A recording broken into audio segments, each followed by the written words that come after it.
Buenos días, compañeras, compañeros.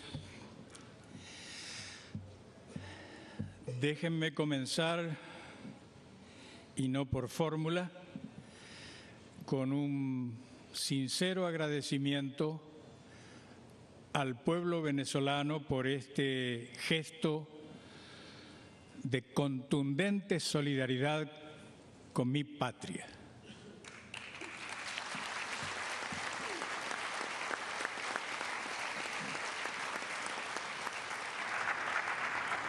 Argentina está bajo fuego imperialista por razones que enseguida voy a tratar de explicar.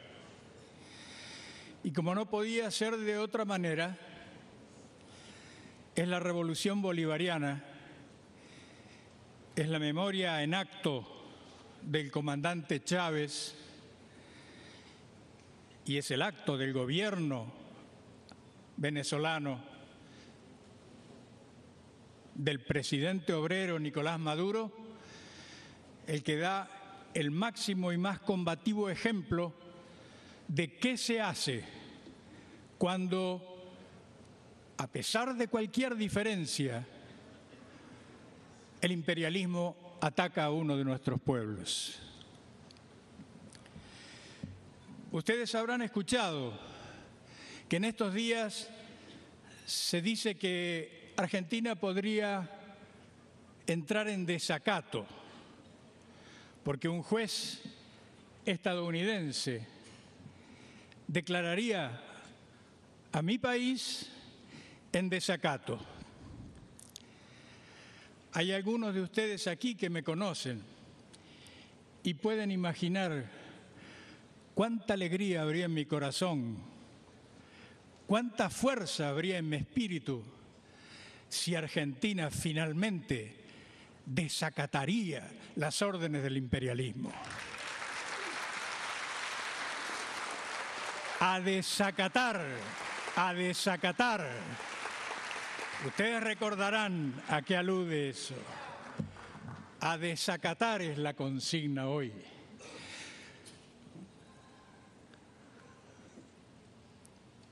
A mí me parece muy apropiado el título que han elegido los organizadores de este foro, porque es el imperialismo financiero lo que prepondera en la coyuntura actual, me refiero a los términos políticos. Los fondos buitres son, como todos ustedes saben, una parte ínfima del conjunto de los fondos que lucran con nuestros pueblos endeudándonos por la fuerza o por grado. Hay una confusión larga, o dos, que a mí me parece que empiezan a disiparse con el nuevo cuadro y que es un motivo de verdadera alegría.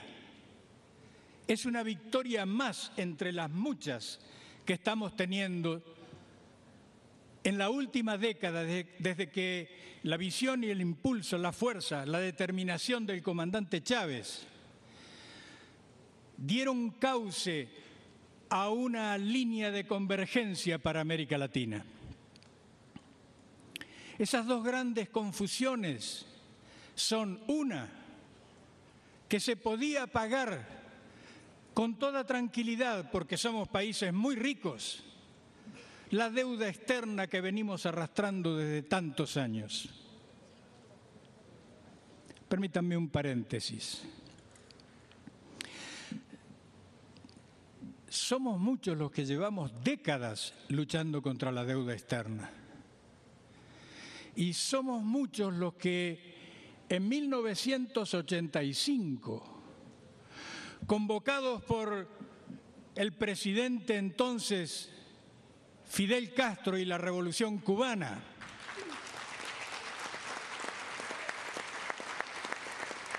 claro que merece un aplauso, no solamente en general, sino en este caso, porque con extraordinaria visión la dirección revolucionaria cubana comprendió que la deuda externa era una deuda eterna y que, como decía Fidel entonces, era una deuda impagable e incobrable. Han pasado 30 años y en esos 30 años la confusión dio lugar a la casi convicción de que era posible pagar sin problemas, sin sacarle la comida de la boca a nuestros pueblos. Bueno, pues no, ahora está a la vista. Y se lo debemos a los fondos buitres. Con el tiempo le daremos las gracias a los fondos buitres, que siendo una ínfima parte de la deuda que tiene en Argentina, saca a la luz el enorme problema de la deuda que toda América Latina tiene por imperio de la necesidad de la crisis del capitalismo. Ya volveré sobre eso. La otra confusión paralela es que se suponía que esta crisis era resultado de lo que se llamaba el capital financiero, entendido como el capital dinero estrictamente, no con una definición científica e histórica del concepto capital financiero.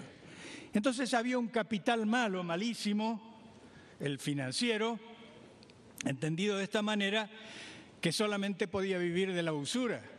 Pero había un capital rescatable, el capital que produce, el capital industrial. Y entonces, si nosotros nos apoyábamos en el capital industrial y apoyábamos al capital industrial, podíamos enfrentar y vencer al capital financiero. Bueno, acá hay más de un problema, pero empecemos por el más arduo, el problema teórico, conceptual. Ha estudiado mucho el pensamiento económico político marxista, el tema del capital financiero. Fue el que descubre el entrelazamiento entre la gran industria y el capital bancario. El entrelazamiento, eso es el capital financiero, no los papeles del dinero. Es imposible separar a uno del otro. ¿Por qué? Porque primero, no voy a entrar en los detalles, desde luego, voy a pasar muy sobrevolando.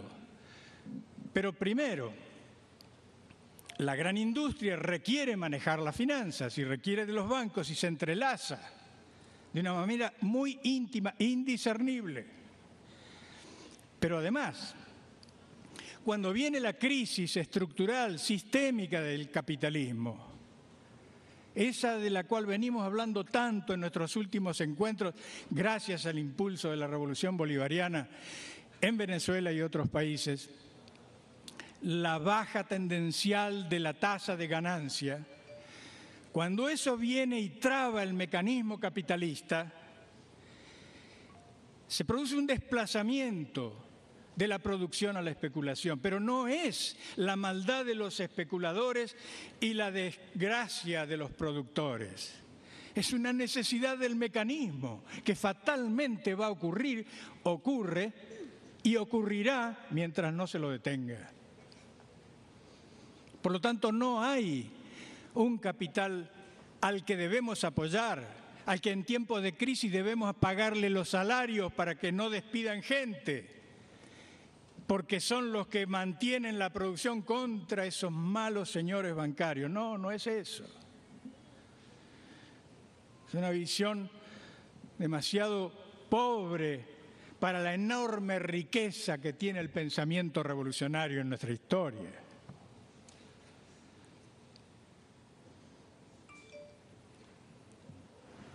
Ahora, esto ha develado, estos fondos buitres han develado la magnitud del problema. Imagínense que el propio gobierno argentino ha dicho que si se pagara esos, para muchos analistas, ínfimos 1.500 millones de dólares que deberíamos pagarles a quienes compraron esos bonos en 48 millones de dólares, Pero si los pagáramos, dicen los analistas, eso no es nada, son monedas. Claro, son monedas. 1.500 millones de dólares, ¿qué es? Ahí el canciller Jauja, querido camarada, explicó todo lo que se puede hacer con 400 millones de dólares. Imagínense con 1.500. Pero ya vamos a seguir en esta comparación. Ahora,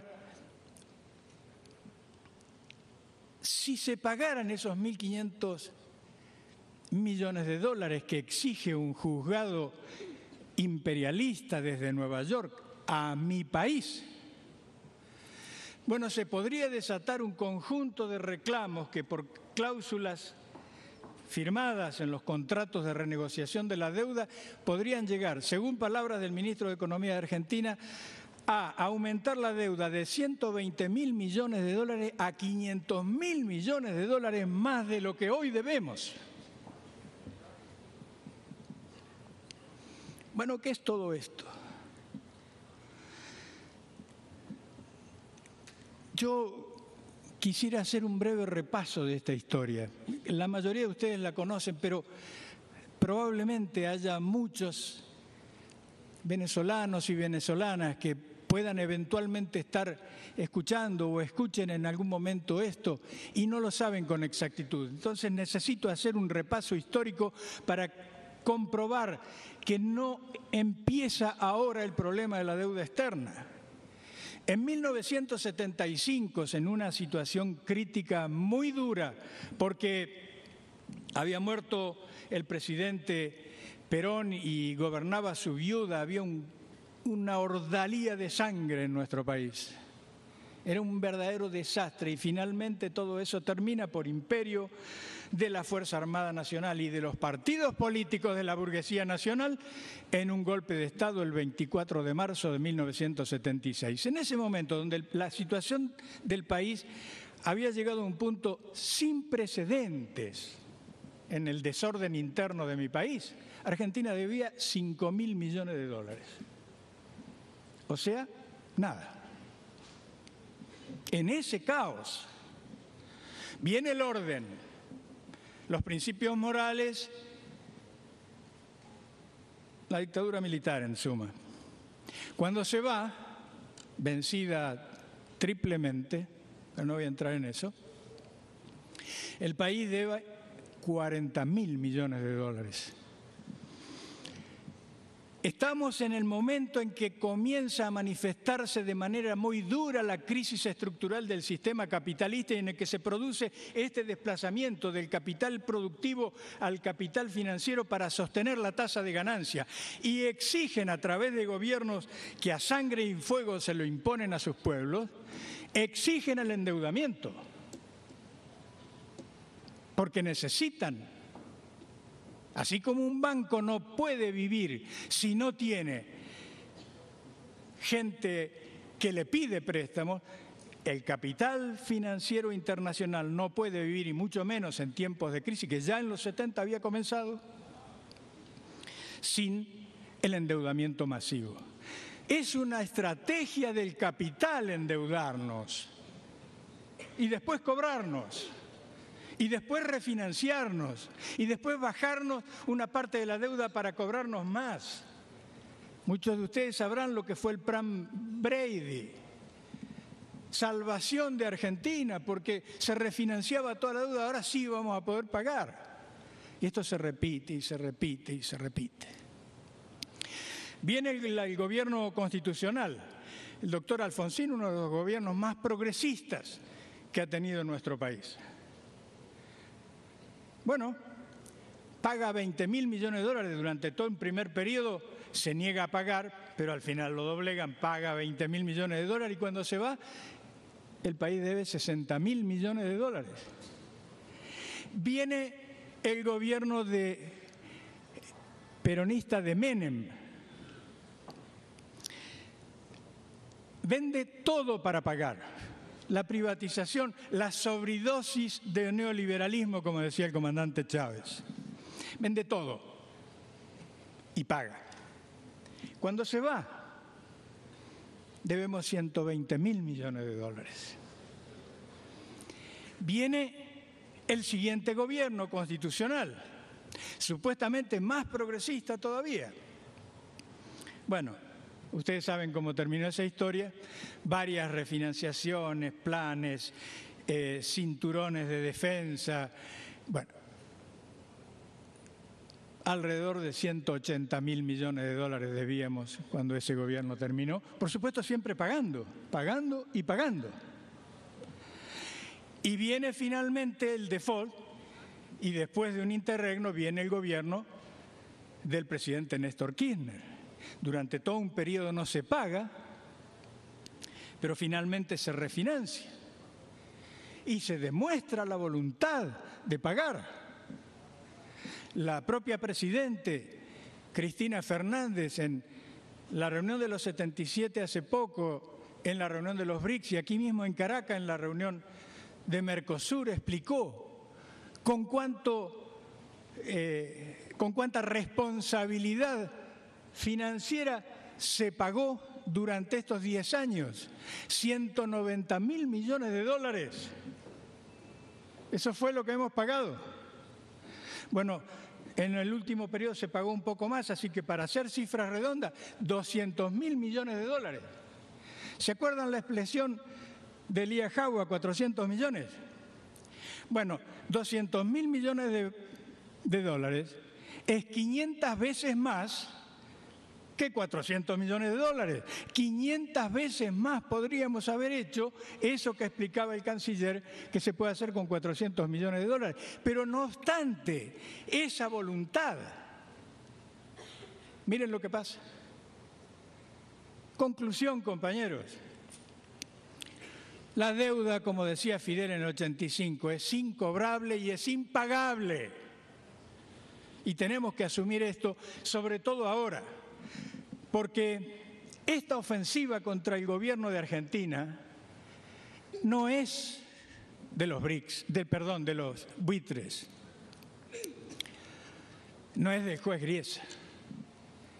Es parte de la estrategia del imperialismo que pretende que Argentina nunca más, no ahora, con este gobierno, ni con el próximo, nunca más mantenga la línea de marcha de convergencia de América Latina. Es una estrategia de división de América Latina que la lleva en muchos sentidos. Este acto de los fondos buitres es parte de la contraofensiva general que Estados Unidos está llevando en América Latina para acabar con la revolución en América Latina. Y para acabar con la revolución, la primera condición es acabar con la unidad. Cuando puedan acabar con la unidad, cosa que desde luego no va a ocurrir, entonces, dicen ellos, podemos ir a donde quieren llegar, aquí, a Venezuela.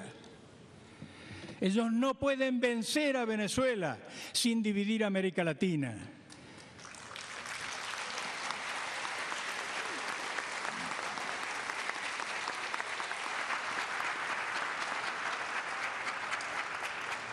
Y están empeñados en eso.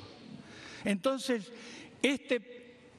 esta anécdota de los fondos buitre en realidad revela una cantidad de situaciones. En primer lugar, el papel del capital financiero internacional en nuestros países, el saqueo sistemático de nuestras riquezas, la crisis del sistema capitalista y la estrategia imperialista para a sangre y fuego venir por nosotros. Ahora bien, ¿qué nos depara el mediano plazo? Vamos a hacer un breve panorama. Tengo las cifras porque he tomado las cifras, para que no haya dudas, las cifras del Fondo Monetario Internacional, en las cuales desde luego no creo. Pero como no tengo mejores, las uso. ¿Qué dice el Fondo Monetario Internacional? Acaba de revisar a la baja todos los pronósticos que hizo para 2014 y 2015. Todos. Revisado a la baja. Y eso porque en el primer trimestre Estados Unidos, contra todo lo que se nos dijo y se nos repitió durante 2013 y durante el primer trimestre incluso de 2014, Estados Unidos no creció, sino que como se dice muy elegantemente, tuvo un crecimiento negativo. Como el crecimiento negativo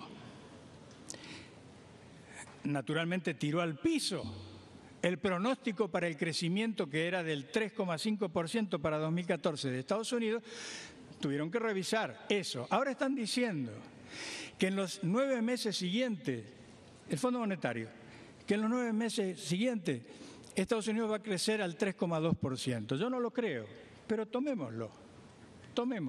¿Cuánto va a ser el crecimiento entonces del conjunto del año 2014? Menos del 3%.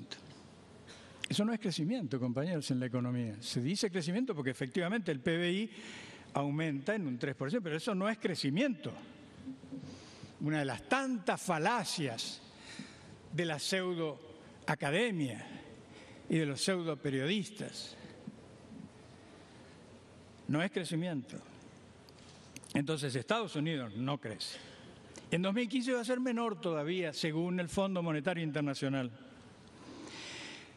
Pero saltemos de Estados Unidos y vamos a la Unión Europea. También el Fondo Monetario revisó a la baja en la Unión Europea. Había calculado 1,6, bueno, ahora dice que es 1,1.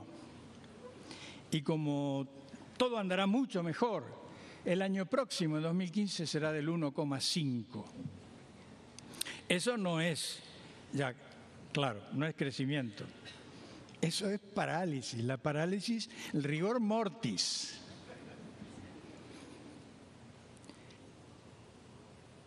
Japón. También el Fondo Monetario reduce el pronóstico. Había calculado 1,6 y es 1,1.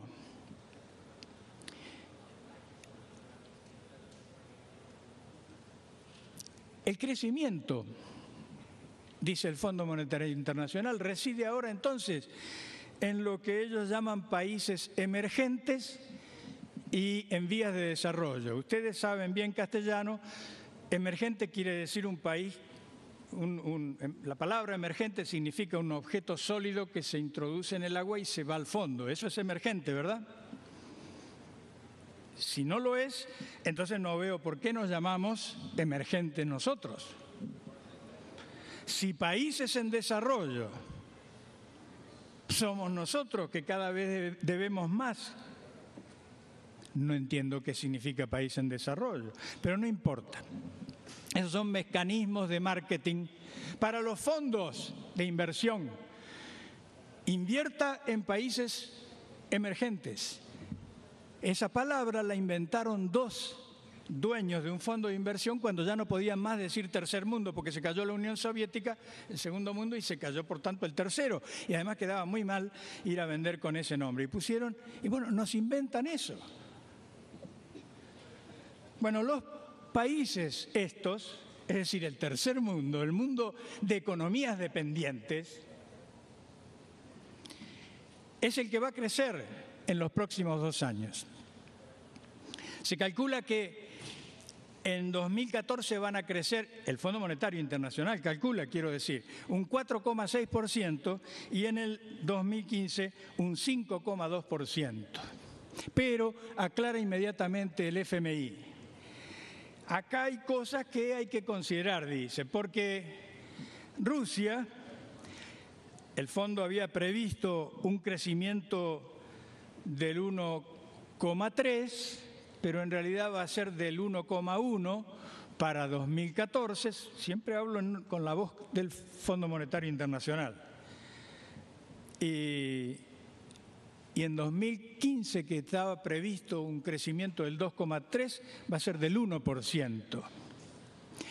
Con mucha pudibundez el fondo no dice nada de Brasil, pero dice sí de China y dice que se ha detenido la inversión en vivienda, lo cual va a traer graves problemas sociales, pero aún así China va a crecer al 7%.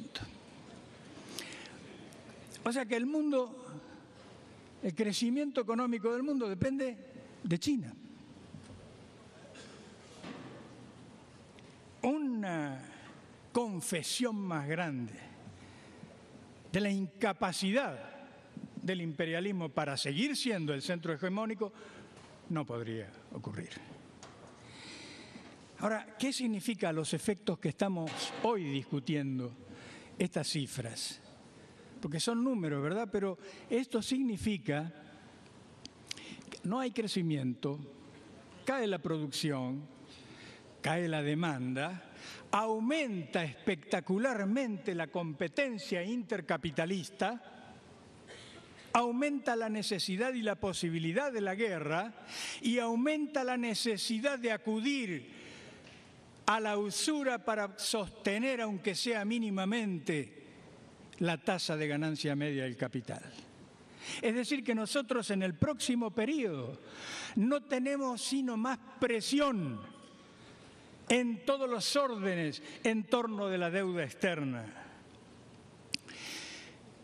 Entonces estamos en una situación análoga, pero para nada idéntica, a aquella de los años 70 cuando el imperialismo se lanza a endeudar nuestros países para luego esquilmarnos de la manera más descarada. Bien, pero la situación no es la misma. La situación de ellos no es la misma porque es más grave. Efectivamente, como señaló muy bien el compañero Jesús, esta es la crisis más grande del sistema capitalista desde que existe. Más grande, más grave y hasta el momento menos manejable, aunque han tenido la inmensa capacidad de impedir que la recesión de 2008 se transformara en depresión y llevara a una hecatombe mundial.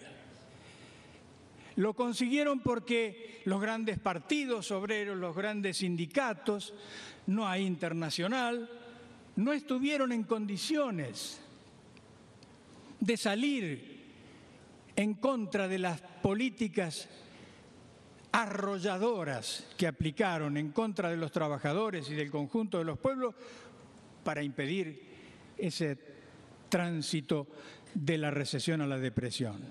Pero claro, en todo ese cuadro de inexistencia, digo, no existen grandes partidos obreros que asuman el programa de los trabajadores, no existen grandes sindicatos que asuman la necesidad de los trabajadores, en ese cuadro general estaba la revolución bolivariana, estaba el ALBA y estaban los países latinoamericanos muy claramente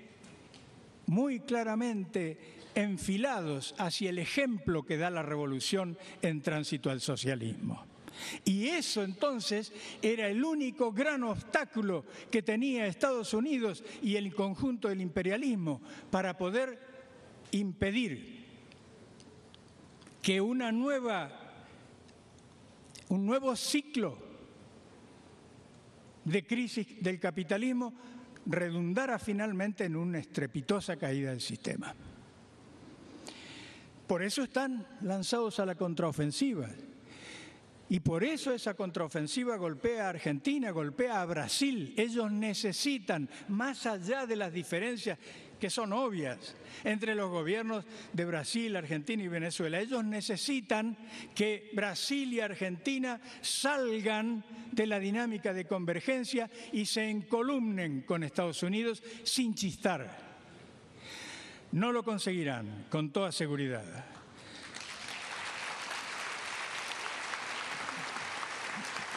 Ahora el tema es si ese no conseguirlo depende de las burguesías regionales.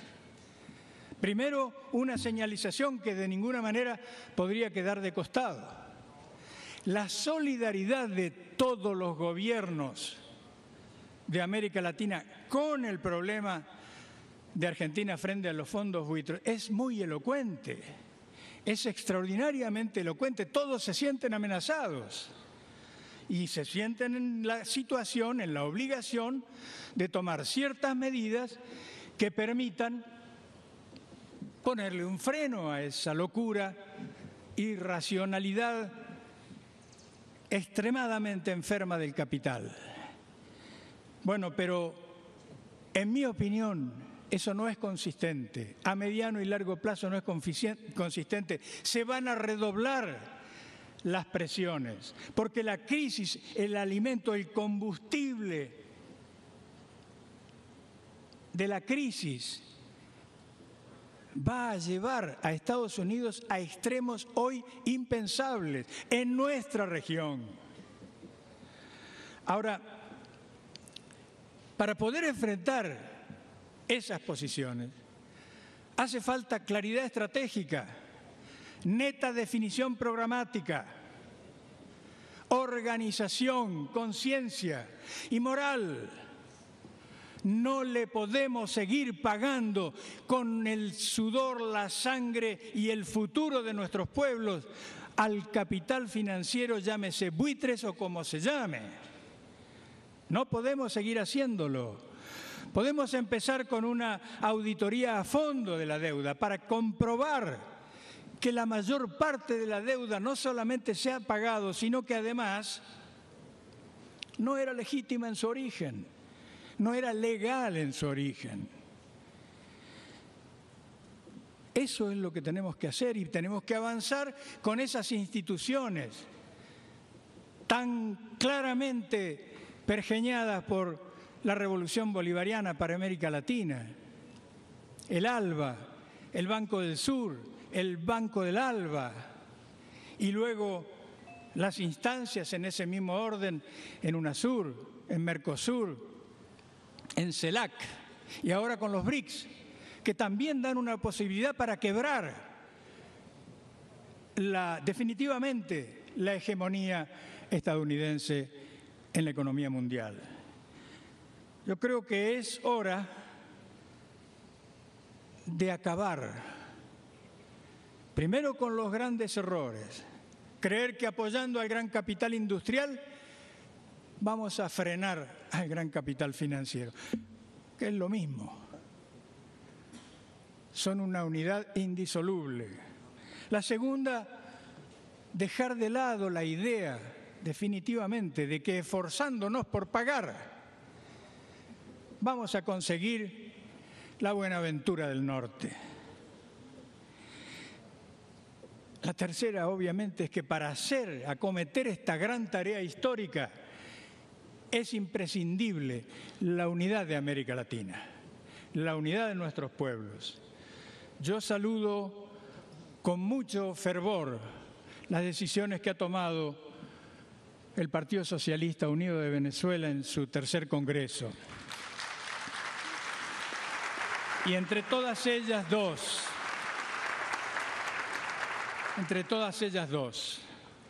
en primer lugar, una gran reunión incluida con representantes internacionales para discutir la transición al socialismo, ese gran debate que todavía nos debemos, teórico, político, práctico. Y la segunda, una reunión de todas las organizaciones, partidos y personalidades revolucionarias y progresistas del mundo para afrontar esta situación. Porque, compañero, como no me queda más tiempo, voy a resumir. La respuesta a los fondos buitres, al capital financiero internacional, es revolución socialista, ninguna otra. Gracias.